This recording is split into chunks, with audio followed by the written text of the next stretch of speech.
All right, so to pick up where we left off last time, my mistake was not paying attention to the compiler errors. Remember that we were using this lfind, which stands for linear find algorithm, or the function that is built into the search library here.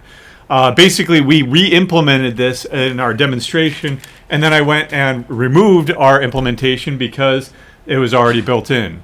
The only difference is that it returns a pointer to, upon a successful search, it returns a pointer to the element that it found. Otherwise, it returns null. The issue that I had was with the number of elements parameter there.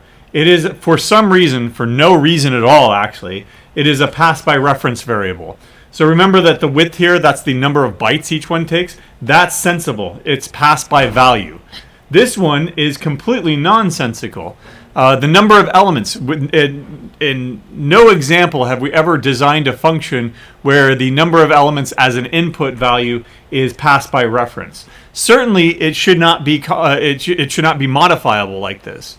I did look at several examples of source code that implemented lfind, and none of them ever modified this value here, this pass by reference value. So even if it were passed by reference value, it should still have been const. So in my opinion, it's a complete design flaw as far as this function goes. The only reason that I can think of that it might have been done this way is so that it matches this other function called lsearch. Right here, I'll bring it up. In fact, they're both in the same page in the man pages, man lfind, right? There's this lsearch, which has slightly different behavior in that it goes through and finds the element that you're looking for, but if it doesn't find it, what it does is instead of returning null, it tries to append it to the end of the array, crossing your fingers that there's enough space for it, right? So the only reason that I can think of why it would match is because you do need that with this other function here, right? Don't ask me. I think it's a complete design flaw as far as the way that this function signature was created. So the fix here is to create a size t type. You haven't really dealt with these directly. For our purposes, think of it like an integer, right? It is the number of bytes, right? Or the number of things, but it is using the size t parameter here. I was forced to put that into a size variable and then pass it by reference to get it to work. Right? What I want to do before we continue, or before we actually test it, in fact, here's the test run right here. It found 4.2 at index 3. That's our version, but it did it unable to find 42, and it found 4.20 at memory location, blah, blah, blah, blah, with a value of 4.2. That is from this code right here, right? We've got this double, which is our key, bur, which is our array of doubles right there. And then there's the same size. It's still going to be 9 or 8 or whatever it is, 9 elements. The size of double, and then the comparator for a double. What I wanted to do now is give some exercise to our comparator for books by author or books by title. What I want to do is I want to search the books that we've been loading up from this CSV file. Right? Remember, there are our books. And I've got the function to do it. We've done that before. Let's go ahead and find Mort by Terry Pratchett here. All right. So how do we go about doing that? Well, first of all, I've loaded up all the books, and we have the number of books here. So we have an array of books and an appropriate size here. I don't even want to consider our function anymore. Let's look at what we would do for a key, for example. Book key. Right. So now I've just created this one local variable called book, right? What's its title? It hasn't been defined yet. What we want to do is we want to define that title. Now, I could go ahead and call init book, right? And I could put in the title here, Mort, right? But what about the rest of it? What about the author's first name? Well, I could put in Terry Pratchett, and their last name Pratchett, and the rest of the stuff. But if you have all that data, why are you searching through the books to begin with, right? You're searching through for a haystack or for a needle in the haystack, but you already have the needle in your hand, right? What we want instead is what's called a surrogate key, right? A partial key or a dummy key, right? And to do that, I'm going to use this new syntax, Mort, and then what's the rest of it? Let's go ahead and open up book.h here to look at what the structure is. Remember that it's a title, then an author, a published date, and a rating. Well, I don't want to have to, find those out because that's why I'm searching for the book, so that I can print it out and see who the author is. So what I'm going to do is I'm going to give it default values here, null and null. All right, so this is new syntax. This curly bracket notation, that is me defining in line a structure and its values. And the order matters here. The title, that's the first thing. Then the person, well, that's a structure itself. So what do? We put into new curly brackets. And then what about the first name and the last name? Well, I don't care about those. I'm just going to set them equal to null. If I were to use this other comparator up here, where I'm searching by author, that's when it would become important, because you can't compare Terry, an actual string, to null, right? They're not going to match. So I don't need the author's first name, last name. What else is it? I don't need the published date, which is yet another structure here with 3 numbers. So I'll put dummy values in for those as well. 0, 0, and 0. There is no year 0. There is no month 0, and there's no day 0. Right? Those are just dummy values. This is why this is a dummy key. It's not an actual book. It only has the piece of data that we're looking for, the title. Right? And then finally, the rating, I'll put that as 0.0. Right? You just need dummy values like you did in Lab 11 or Hack 11, where you needed to create an empty RSS feed. You called your other function, but on default values, empty strings or null or something like that. Right? I'm using this syntax here so that I don't have to call my function, and that's an option. Right? All right, now let's go ahead and use lfind here to find that book. So it's going to return a pointer to it. So I'll go ahead and create a pointer called Mort, because that's the book I'm looking for. And I'm going to call lfind. The first thing I need to do is pass in the key, right? Book key. Now, is that correct? What is lfind going to expect as your first argument? A pointer. Is book key a pointer? Nope. So how do I make it into a pointer? Ampersand. What else? I need to search the thing that the array, the haystack that I'm looking at. So books. I need to give it a size. So unfortunately, I'm going to have to redeclare that. What is it? Size is equal to size t num books. Right, there we go. Normally, I would pass in num books. And probably this will work, but it will give me a warning. Well, let's go ahead and try it. Num books here. Right? And then size of book. Right? Because we are searching for books, it needs to know how big each one of them is. How many bytes does each one take? And then finally, whatever my comparator was called for titles, what was it called? What did I call it? Compare book by title. There we go. And put that in there. Then it could be unsuccessful, right? If it is successful, then it will not be null. So Mort will not be null, and you found the book at memory location, whatever, right? Now, why am I not printing it out directly here? Because it's not just a number, right? Mort. There we go. It is a full book. So let's print that out. Remember that we have this print function, print book, and I will pass in Mort. There we go. Now, why am I just passing in the pointer here? Do we remember how we designed this function? Print book. Where is it? There we go. What does it take? It takes a book pointer. Right? So I'll print out the book. Otherwise, I'm unable to find the book. Find it. Right? And then I won't print anything else out. Right? Okay? Let's go ahead and compile this. And yep, I am getting a... this is just a warning though, right? Yep, warning. lfind incompatible. It's... no. Book. Oh, did I screw up books? Books. There you are. Books. Book. Oh, you know what? I don't think I'm... No, I'm including book here. So what's wrong? Oh. Nobody yelled at me for missing a semicolon, right? Well, the compiler caught it, right? And yeah, now I'm just getting a warning. So you probably don't need to create an entire variable here unless you want to suppress that warning there, in which case you can do it like this, right? But I'm going to go ahead and try it like this. It should still work, numbooks. Right? So let's compile it one more time, and then let's go ahead and run it. There we go. Hey, cool. It found Mort by Terry Pratchett, published in 1987 with a value of 4.22.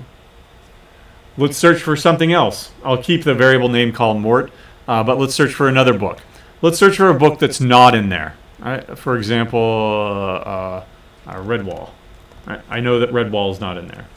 GCC, and let's search for it. Segmentation fault. Right? Why? Unable to find the book. Well, we checked for null here. So, oops. We checked for null here, so I don't know why it's doing this, right? If it found it, then it would find it, right? But otherwise, Redwall 000 compare book. What tool should I be using to determine where did something go wrong? Because it's not telling me where. Like, did it happen maybe up here? Did it happen here? Did it happen here? What's the tool that I can use to determine where it happened, at least in order to focus on it? I could use GDB directly, or as a first step, what should I do? Valgrind. So let's go ahead and GCC everything together. Book.c. C. There we go. GCC. Remember, I'm using the G flag here. Why? Because it preserves line numbers. Book.o with demo.c. There we go. And let's go ahead and go with Valgrind. Maybe I'm not getting away with it with numbooks. Valgrind a.out. All right. So 3 errors, 3 different contexts. Where did my segmentation fault actually occur? Oh, right there. So line 11. That's not line 11. Where did that actually occur? All right. Those are memory leaks. Memory leaks. That doesn't matter. Looks like printf. Oh, well, it shouldn't be getting there. Main printf on line 33. What's on line 33? That's not right. Oh, wait, demo 98. Sorry, I was reading the wrong line. Demo 98. There we go. So it's happening way up here, right? So it's happening with something that I've already done up here. Right? Index of key found %d. Oh wow, I don't know why it's happening up there, but in any case, I will examine that later and just get rid of this stuff for now. Hopefully that's right. GCC. At least we'll be able to isolate it. Still 3 errors. Well, here a.out. Nope. All right, I'm going to assume that it's this. GCC. Oh no, wait. Did I call it size? Oh, sorry. So I need this then, because I've gotten rid of it. GCC. There we go. If this fixes it, I'd be unable to find it. Okay, yeah, I was not getting away with it. That's actually somewhat surprising, but it probably tells me that this is like a 64-bit unsigned integer, and I was trying to treat it like a 32-bit unsigned integer, and I was getting into trouble for it. So unfortunately, this design flaw that I mentioned, it's going to force us to, if we're going to use lfind, then it's going to force us to use this size t kind of thing. Right? In any case, we're going to immediately abandon linear search methods altogether, right? Because that's the next topic. All right. So, is there a better way? What we've been doing up to this point is what's called a linear search algorithm, right? A linear search algorithm, all of these, simply starts at the beginning of a collection and asks a question of, is this it? Nope. Is this it? Nope. Is this it? Nope. And it just goes through, right? And the complexity of this algorithm in general is important, right? So if there are a billion things, for example, right, what is the amount of work that that linear search performs, right? So in other words, how many operations does it perform? And what do I even mean by that? What operation is the most important with respect to this function? So let's come back over here to our version, because we can actually see the implementation. Where is it? Right here. There we go. So it's just a simple for loop, right? Now, granted, there are some operations here. For example, there's a comparison here to see should I continue in this loop or not. There's an addition. You're adding one right here. So there's an addition operation. There's a comparison operation, right? There's some memory pointer arithmetic here, right? There's a multiplication and there's an addition. Right? And then there's this call to this comparator function that passes off these two memory locations, and then it does some sophisticated stuff, whether or not that's comparing an author, first name, last name, whether or not it's comparing a title, or it's making a bunch of numerical comparisons, right?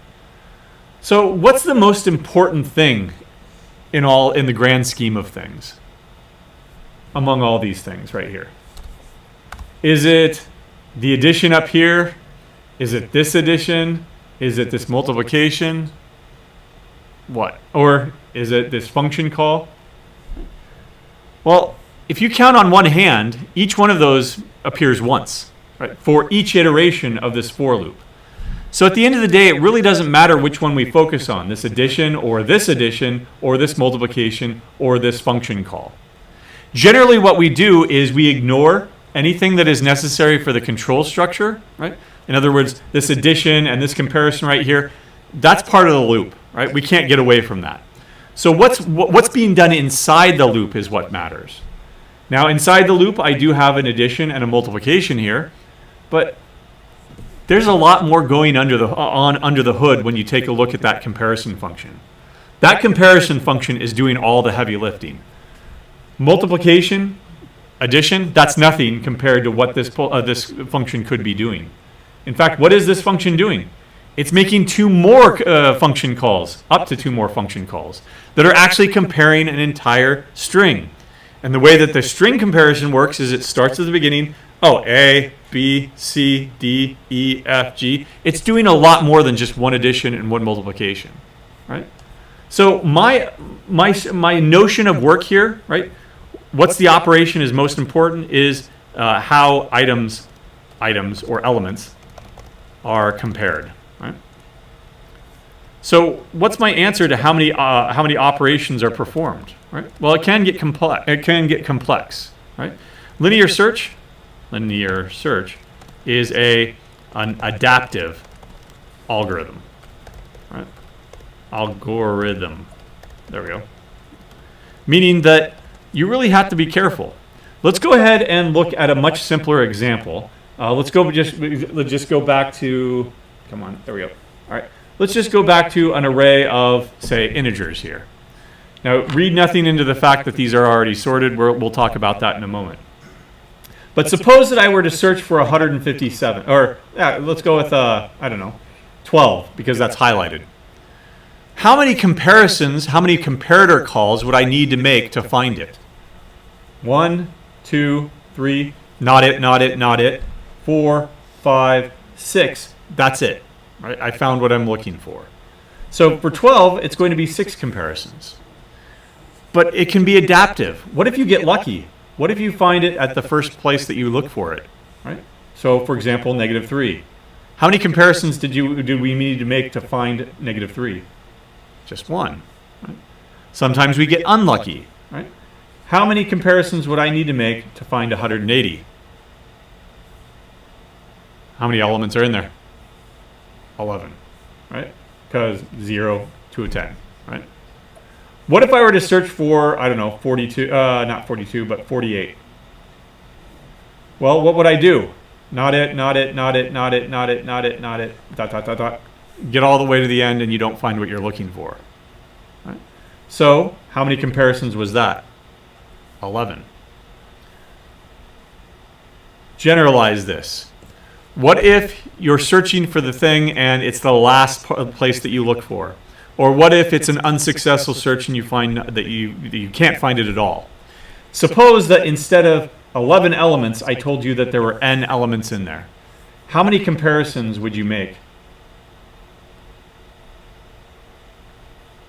Generalize that to n, right? Okay. Well, what about the best case scenario? This is the best case. In the best case, what's the minimum number of comparisons that you would end up making? 1. Right? Okay. So let's take a look at both of those. Right? So linear search is an adaptive algorithm. The best case scenario, you get lucky and find it at the first index, which means that the number of comparisons is going to be 1. Right? The worst case is going to be an unsuccessful search, or you get all the way to the end. Right? If there are n elements in the array, you make n comparisons. Right? So if you're very optimistic, you would go for the first one. If you're very pessimistic, you would go for the second one. Is there an in-between? You're not completely pessimistic. You're not completely optimistic. You would look at the average. Right? Now, a true analysis of this algorithm would require a lot more work than we're going to do. So let's just do the hand-wavy thing. Right? The average, say, is the average of the worst-case scenario and the best-case scenario. How would you characterize that? You make approximately how many comparisons?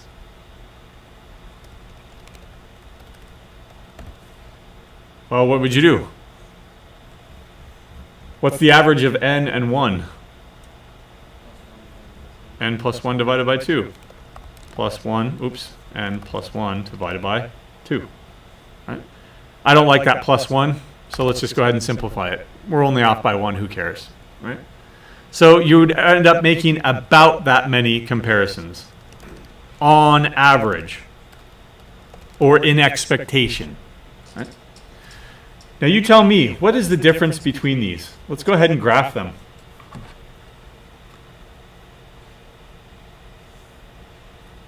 So our x-axis is going to be n, which is the size of the array. My y-axis here is going to be the number of comparisons. So what does the average case look like, or what does the worst case look like? F of n is equal to n. What is that going to look like? There we go. I don't know if that's to scale or not, but whatever. Right? It's just a nice linear curve, right? This is n. Okay? What does the what does the best case look like? It's just this flat curve, right? 1. You only make one comparison. It doesn't matter if the input or if the array size increases. You're always only ever going to make one comparison. But now look at the trend here. As n increases, as the size of the array increases, the number of comparisons increases. What kind of a function is this, by the way? It's not a quadratic function. It's not a cubic function. It is a linear. Gee, I wonder why we call it linear search. All right? Linear search is characterized by a linear complexity here. Now, what does the average case look like? The average case, remember, is n divided by 2. So if we were to graph that, what would it look like? That? No, definitely not. It's not a... Yeah, it just has a slightly less slope. 1/2 slope, exactly, right? 1/2 n. Right? But characterize this function right here. What kind of a function is that? It's not quadratic, it's not cubic. What is it? It's linear. It's just with a different coefficient. So is there really any difference in the grand scheme of things between these two functions? No. Not as far as the growth rate is concerned. Don't worry if you don't have any calc. I'm going to temporarily put on my calc hat for a second and ask you, what characterizes in calc the rate of growth of a function? I'm going to call these t of n. Actually, no, I'll keep it as f of n. F of n is equal to n. What is the rate of growth? How do you quantify the rate of growth using calc tools? Which derivative? The first derivative. So tell me, what's the first derivative of n, 1. So in other words, its growth rate is constant. Now tell me about 1/2 n. What's the first derivative of that? 1/2. In other words, still constant. So any way you slice it, these two functions are exactly the same. And therefore, they have the same complexity, which is why we call it linear search. Right? So at the end, it doesn't matter. Right? First of all, can you always expect the best case scenario? Can you always get lucky like that? No. So even if you look at the worst case scenario or the average case scenario, it doesn't really matter. There are a linear number of comparisons, right?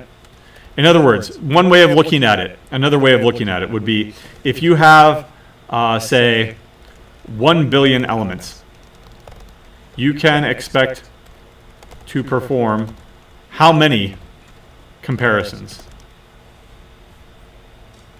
On average, let's just go with the better one. 500 million comparisons, right? Another way of looking at it is if you have an array of size n and you increase it, an order of magnitude as far as computer science goes is you're doubling it, and you increase it to a size of 2n, how many more comparisons do you need to make? So if I'm going from 1 billion, I'd expect about 500 million. If I'm going to 2 billion, what's my expectation? 1 billion. So how many more comparisons am I going to be making? Twice as many. Right? In other words, it increases linearly. Right? This growth rate right here. If you go from, say, whatever this is, and then you double it over here, guess what happens to this area right here? It doubles as well. Right? So you go and you double x, you end up doubling y. 2 and 2. Okay? Can we do better? Right? So, can we do better? Right? So what I want to do is I want to look at that array again. This example array. Let's go ahead and clean it up. Right? So one thing to notice about this array is that it's not like the normal arrays that we've been doing, which are just random. What is it about this array? It's sorted already. Right? How could we exploit that? Suppose that we were to search for, I don't know, search for 42. Right? And it's kind of hinted at here because it's already been highlighted. But what if we were to, instead of starting at the beginning, checking, right? What if we were to start in the middle, right? 12. Now ignore everything else, right? Ignore this stuff, like you can't see it yet. Ignore this stuff, you can't see it yet, right? But you know it's sorted, right? And you're searching for 42. Well, is that the thing that we're looking for? Nope. So let's note what we're doing here. Look at the middle, right? So case 1, if the middle is equal to the key that we're searching for, this thing right here, then done, right? We found it. Okay? What I'm writing here is just called pseudocode. It's fake code. It's not C code, right? But because it's sorted, what do you know about 42 if it exists? It's greater than 12, right? So should you bother looking over at this part of the array at all? Nope. So we're going to end up throwing this out entirely. I'll make that permanent there. It goes away. All right. So if, oops, sorry, that's too thick. There we go. If, that's too thin. That's just right. That's Goldilocks. All right. If the key is less than the middle, then what should I do? Search the left half. There we go. Else, if the key is greater than the middle, where do I go? Go to the right. Right? And we'll codify all this and make it more formal here in a second. Right? When do I stop? So, all right, let's just keep going here. Right? So I need to look at the right half now because I am searching for 42. Okay? So in other words, this entire thing is now gone. This is my array now. Where's the middle now? Right there, 102. Now is that the thing that I'm searching for? Nope, that's not it. We haven't found it. The key that I'm searching for is 42. It is less than 102. So where do I go? I go to the left now. Right? And I end up getting rid of all of this stuff. Right? And now I have a subarray of size just 2. There we go. Right here. What's my middle now? I think it ends up being, depends on how we work out the math, but we'll just say that it's 42. At that point, I'm done. Done, you found it. What if I were not searching for 42 though? What if I were searching for something else? Something that doesn't exist? I don't know. 41? There we go. What would I end up doing then? I search for 12, it's greater, right? There's one comparison. I go over here, that's not the thing that I'm looking for, so there's another comparison. I need to search in this subarray right here. That's not the thing that I'm searching for, there's another comparison, so I go to the left sublist. That's not the thing that I'm searching for, one more comparison, and so I go into the left sublist. But what is the left list at this point? It's empty. Right? So once you get down to an empty list, what do? You stop. Right? Gee, this sounds really familiar. We start with an array and we want to add up all the elements. Well, add up all these elements and add up all these elements recursively. Now you have an array of half as many, say 4. Right? I don't know how to add this up, so what do? I farm it out, these two over here to a recursive call. Right? I don't know how to add up 2, so what do? I farm it out to 1 and 1, right? And now I'm down to one element. Either that's the thing that I add or the thing that I'm looking for. In either case, I'm done. That's my base case. We could do this recursively. I don't want to do it recursively because we've already seen the risks of recursion. I'm going to do this iteratively. This is, by the way, is called binary search. So let's do it with just integers. Int, binary search. Const int star array or int star array, int n, the size. There we go. Now, what this is going to do is it's going to maintain 2 indices, right? Just like we've done before with the recursion. We're going to initially start our left index over here at 0. We're going to initially start our right index over here at the last element. Okay? I need those 2 indices first. Int left index started at where? 0. Int right index started at where? N, careful. Is n an actual index if it's of size n? Nope. Where do I go? -1, good. Right. Okay. So I've got my left index and my right index. How do I know when to stop? This is going to come over here, this is going to come over here, this is going to come over here. When do I stop? When these 2 indices have gone past each other. So opposite. When do I know that I need to continue? While left index is less than, or careful what happens when they get down to just 1, you still need to look at that one. So left index is less than or equal to right index. Right?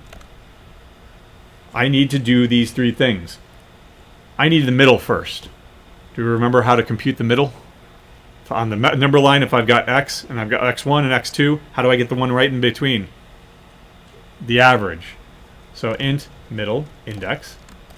And once again, I'll warn you against overflow here, but that's not a consideration we have to worry about here. Left index plus right index, oops, plus right index, all divided by 2. Relying on integer truncation so that if I get 3.5, there's no such thing as an index of 3.5. It's 3. Right? Now, if that's the thing I'm looking for, array of middle index is equal to my key, which I need to pass in, int key, right? Then, done. Return what? Where did you find it? Middle index. Right? Else if the thing that you're looking for, key, is less than the thing in the middle. Where do I search now? In the left or the right part? Left part. Dot, dot, dot. Else if the array in the middle index is less than the key, where do I search? Right part. Now, strictly speaking, do I actually need this if statement right here?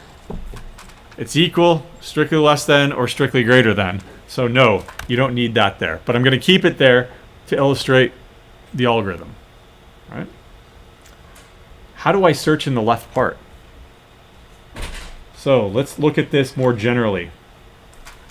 So I've got the left index and the right index, and I've got the middle index right here in the center. Okay. How do I search in the left part? And by the way, the middle index, I've already looked at that. If it matched, I'd be done and I would have returned already. So how do I look in the left part? Does the left index change? Nope. But what's my new right index? M minus 1. If I were to look in the right part, what would it be? Left index would end up being M plus 1. The right index doesn't change. So let's search in the left part. I will update the right index to be M middle index plus 1. Sorry, minus 1, right? There we go. Search in the right part means that I will update my left index to be the middle index plus 1. Right? That's all there is to it. All you're doing is moving these indices in until either you find what you're looking for right in the middle or you've gone past each other. In which case, if you've gone past each other and you've broken out of this while loop, what happens? Or what should happen? Did not find it. Did not find the key. What should we return? If we're returning indices here. -1. Right? Okay. So let's go ahead and unblock all this. Let's go ahead and get rid of this for now. I don't want it messing anything up. All right. All right. So int index of key is going to be a call to binary search now. Binary search. My array, and what else is there? The array, the size, and the key. So let's go ahead and get rid of this, this, and this, and there's the key. All right, there. Is this going to work though? Let's find out. So I'm searching for 42. I'm not going to find it, so I should get -1, and I do. But let's go ahead and search for, I don't know, 5. Where's 5? Right there.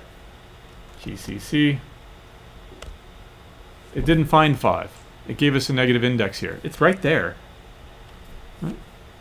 What is it about that array that is unlike this array that we were looking at? This array is sorted. Is that array sorted?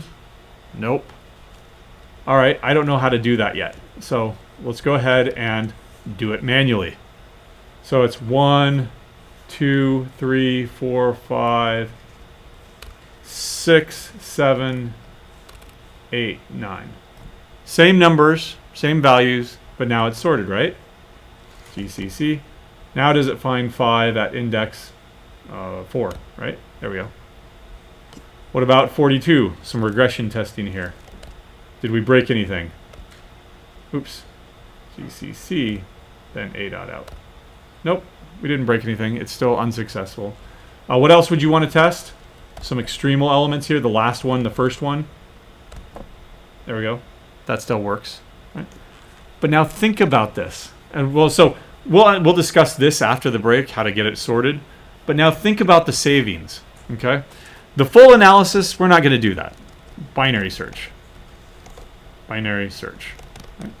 So think about how much faster this is. First of all, over here, did I have to do 11 comparisons to find 180, say? Nope. To find 12 or an unsuccessful search was only 1, 2, 3, 4. 4 comparisons. Without doing the full analysis, I can tell you that binary search only requires log n, log base 2 of n, comparisons for an array of n elements. Right? That's actually really, really small. Right? By the way, why do we use log base 2? We're self-respecting computer scientists. Everything is in binary, 0 and 1. All of our base are going to be 2. Normally, you would think of logarithms as log base 10, right? Something like that. Why? Because you got 10 fingers and 10 toes. If you're a mathematician, you would think about the natural log. What base is that? E, right? And now, what's natural about E? Once again, I will put on temporarily my calc hat here for a second and ask you again, what is the first derivative of e to the x? E to the x. There is a coefficient out here. What is it? 1. That's why it's natural. Right? There's nothing natural about the number 2.71 blah, blah, blah, blah. Right? But it's natural in the calc sense. Right? We're not mathematicians, or some of us, I guess I am today. Right? And we're not just regular humans, right? We are computer scientists. We think in terms of base 2 right here. So now, once again, I'll ask, what if you had 1 billion elements, right? To search an array of 1 billion elements requires only, and here I'll cut and paste and put this in, only 10 to the 1 billion is going to be 10 to the 12, right? Right? That many comparisons. Wolfram Alpha, you tell us. How many is that? Log base 2 of 10 to the 12th, 1 billion elements. Not 500 million on average, but only 40. Right? Only 40. What if you went to go from an array of size n to an array of size n to n only requires how many more comparisons? Now up here, it was twice as many, right? How many is it now? So this is not my calc hat anymore. This is just my basic algebra hat. If you have log of 2n, log base 2 of n. Right? How can I simplify that? What is log of AB? Log of A, log base 2 of A, it works in any base, plus log base 2 of B, or n in this case, sorry, 2. Right?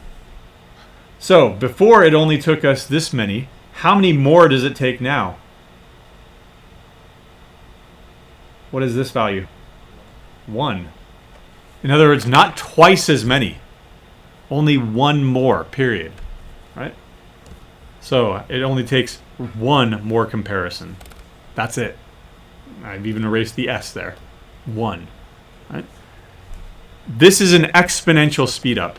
This is exponentially faster than linear search. And this is why we like it. Right?